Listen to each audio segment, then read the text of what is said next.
चुनाव 80 बनाम 20 का होगा। 80% समर्थन एक तरफ होगा, 20% दूसरी तरफ होगा। ये संपत्ति इकट्ठी करके किसको बांटेंगे? जिनके ज्यादा बच्चे हैं उनको बांटेंगे। 50,000 ಮುಸಲ್ಮಾನರು ಹುಟ್ಟಿದೆ. ನಮಗದ್ರಲ್ಲಿ ಒಂದು ಬೇಡ, ನಾನು ಏನು ಹೇಳ್ತೀನಿ, ಒಂದು ನಮಗೆ ಬೇಕಾಗಿಲ್ಲ. इसलिए लव जिहाद करने वालों को लव जिहाद जैसा उत्तर दो। What you heard right now can be classified under only one thing: hate speech. Narendra Damodar Das Modi, देश को चौकीदार की जरूरत है। अच्छे दिन।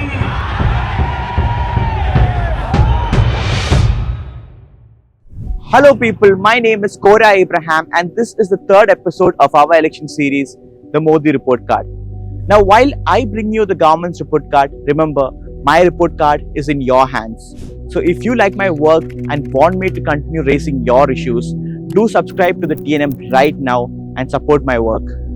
Let us first understand what constitutes hate speech. According to the United Nations, any form of communication which attacks or uses discriminatory language with respect to a person's nationality, race, ethnicity, and color can be termed as hate speech. So does Modi's speech fall under the bracket of hate speech? You decide. ये संपत्ति इकट्ठी करके किसको बांटेंगे? जिनके ज्यादा बच्चे हैं उनको बांटेंगे। Why is everybody getting so worked up about this? Can't we just ignore and move on? No, we cannot. Because history shows us that hate speech was often the precursor for atrocity crimes against minorities, including genocide. As the phrase goes, the Holocaust did not start with the gas chambers, but with hate speech against minorities. That's right. The Nazi regime in Germany did come up with laws and regulations which shut down the country's independent media. It then came up with state-controlled media which promoted hate speech, racist stereotypes, disinformation, and lies. This in turn incited mob atrocities against the Jews in Germany. And now to the main question. Has hate speech grown under the Narendra Modi government? Yes, it has. This was confirmed by a hate speech report put out by the India Hate Lab, which is a think tank based in Washington DC. Now before you all start saying, oh, international conspiracy and all, let me remind you that think tanks cannot make up speeches. In 2023 alone, the India Hate Lab recorded a total of 668 events of hate speech targeting the Muslim community. The first half of the year witnessed 255 events. It increased by a massive 62% in the second half with 413 events. 498 of the total hate speeches, or 75% of them, were made in, surprise, surprise, BJP ruled states.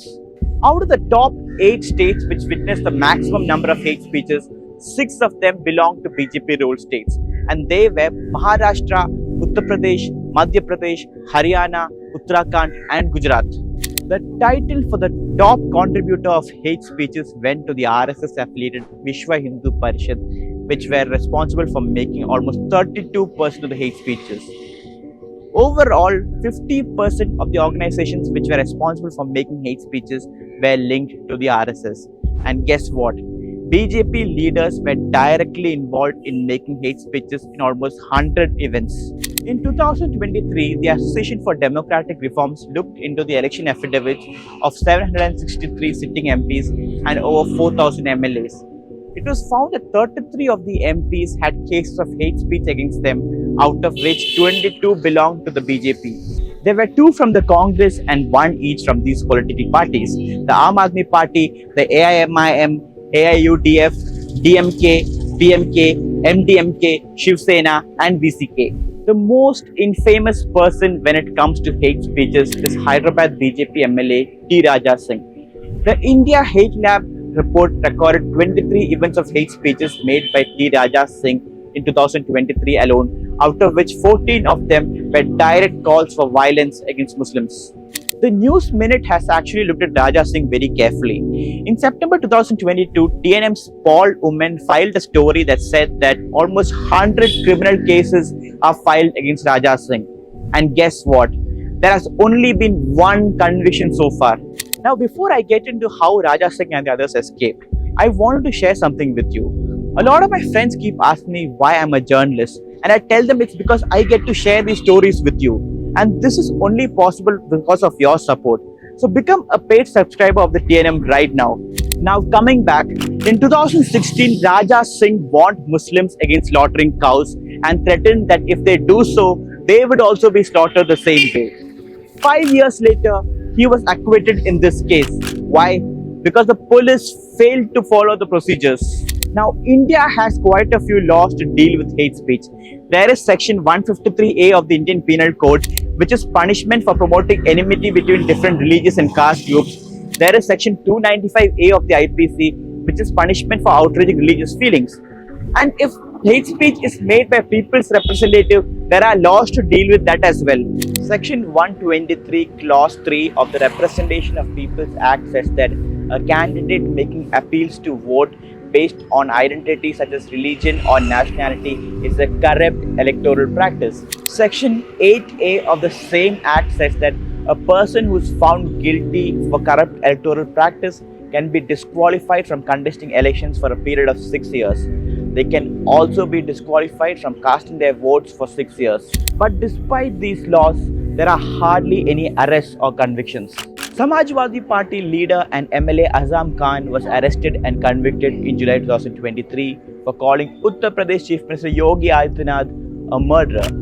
Azam Khan is probably one of the very few elected representatives to be convicted for hate speech. Assam Congress MLA Aftabuddin Molla was arrested in November 2023 for making hate speech against Hindu priests. Raja Singh was also arrested a couple of times, and even former Kerala MLA PC George was arrested for a brief period for making hate speech against Muslims. So one thing is pretty clear.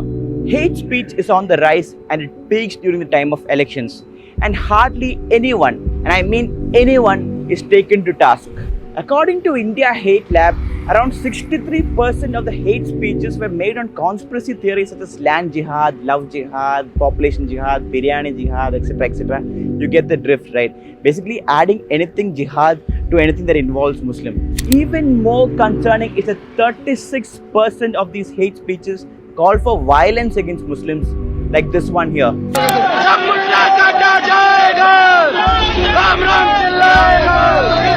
A large number of these hate speeches targeted places of worship of minorities. The impact that these speeches have on the human psyche can be very dangerous, to say the least. Speeches like these are enough to promote violence against minority communities, particularly the Muslims in India. And data proves this. An India Spent report in 2017 said that 97% of the cow vigilante attacks that took place between 2010 and 2017 occurred after the Modi government came to power in 2014.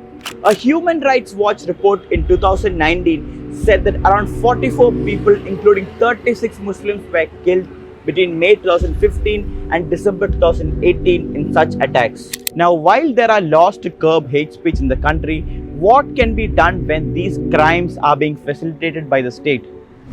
This election season, your right to choose puts you at the heart of it again. We'd like to be your eyes and ears. Choose the journalism and media that serves democracy and you. Simply log on to newslaundry.com/2024 election fund and choose an amount of your choice for the reports of your choice.